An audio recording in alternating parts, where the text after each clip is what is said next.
Hello বন্ধুরা, আজকের recipe লাউ শাক পোস্ত।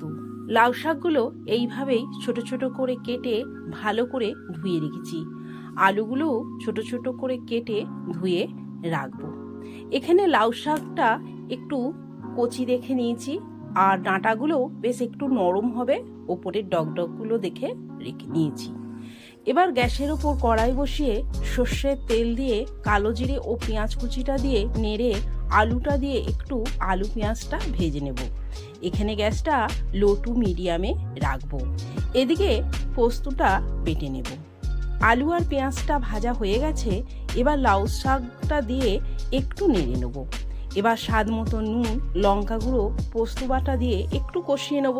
তারপর অল্প জল দিয়ে নেড়ে চাপা দিয়ে দেবো 10 থেকে 15 মিনিটের মতন। 15 মিনিট পর চাপা খুলে নেড়ে একটু সর্ষের তেল দিয়ে নেড়ে নামিয়ে দেবো।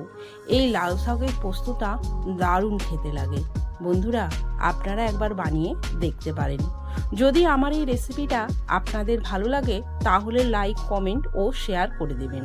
প্লিজ বন্ধুরা, সাবস্ক্রাইব করতে ভুলবেন না। ধন্যবাদ বন্ধুরা।